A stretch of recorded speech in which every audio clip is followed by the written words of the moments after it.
I was hired under the premise that if I couldn't move the school, I was going to be fired.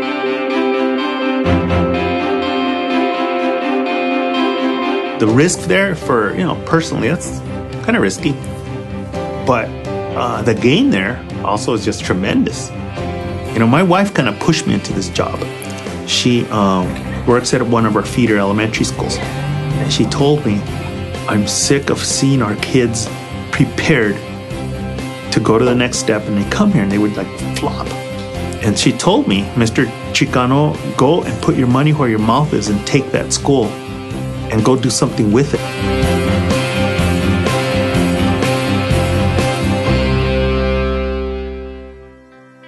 When I got here, we established our BHAG. Our big, hairy, audacious goal is we would be a highly performing school by the year 2010. This is in 2007. He told us it's not going to be easy, but we're going to do this, and he put that passion behind it again. We have a moral imperative to do this for this community.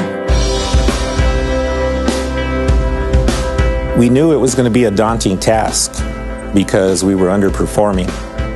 And so we knew that in order to get to that goal, we were going to have to change our way of thinking.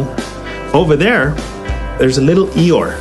That Eeyore was given to me by an 8th grader the year before I got here. Coloring Eeyore in 8th grade is an absolute insult to that kid, to the parent, to our teaching profession. Any kind of way you want to describe it. If a kid's insulted that way, no wonder the place was crazy. This makes me feel scared because they might be heading over here too. Kids like to be challenged. They want it. If you pitch too low, they know when they're insulted. If you pitch too high, they get frustrated. But they've got to be in that reach.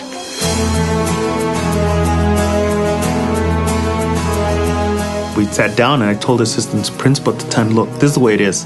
We're not going to get Teacher of the Year candidates here. It's just not going to happen. They're all gone.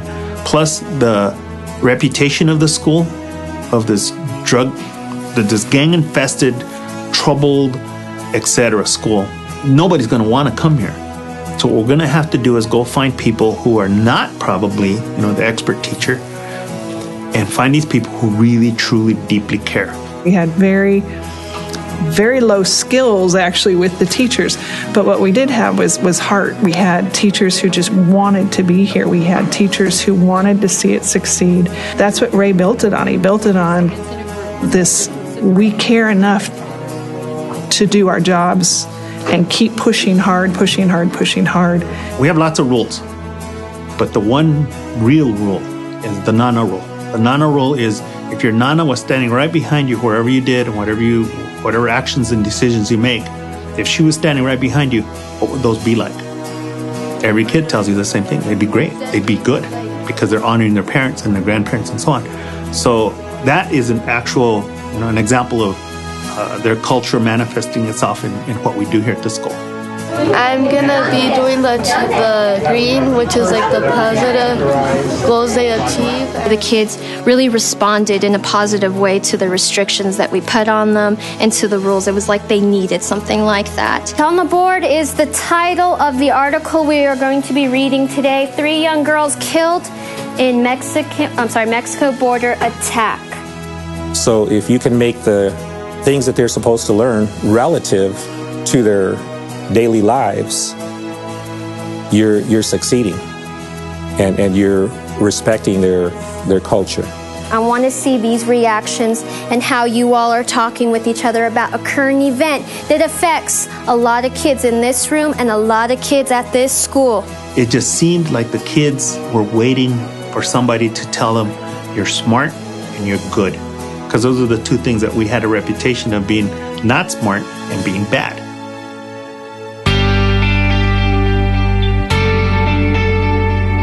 In the classroom, a teacher creates the thunder, the lightning, or the sunshine. And for a school, the principal does the same thing. What day is 8th grade promotion? We go to him for advice and for personal, or if we just want to talk to him. And if we need help on anything, he's there for us. Mr. Chavez has an open door policy. Students are in and out of his office all the time. He's on campus, walking around, talking to students. He knows what's going on. It's just latent potential that exists right in our school with our own kids. They need to have these goals set out for them. They need to have, again, a familial, cultural context that they work in. Come on in if you're with me. I told the kids, look where we are. If you're happy with this thing, you're going to have problems here because we're not going to be staying here. We're going to go up. And so the first year, we went from underperforming year 2, past year 1, past underperforming, and then we got to performing the first year. The second year, we went to performing plus, except on the low end of that scale. Last year, we went to performing plus on the high end of that scale and just missed highly performing by 1 point in the measurement. People expect kids to fail here. You would talk about Apollo and they would say, oh, it's a fighting school. Oh, they don't have anything good in there. Oh, it's all bad. I don't know why you went there. And now you want to prove to them that Apollo is we want Apollo to be the best. So we're trying our hardest to make it the best. We're not supposed to be having these kind of results. That other thing of wanting to do good for your community in almost this radical way, I don't know if you could find a more radical thing to do than to flip this thing completely on its head and go put it in people's faces that these kids can excel at any kind of level. And you know what? Get out of the way. That is really, to me, it folds into that real strong feeling that I have of almost a militant drive to make our kids achieve or somehow get them there, but at the same time, not forgetting where they came from.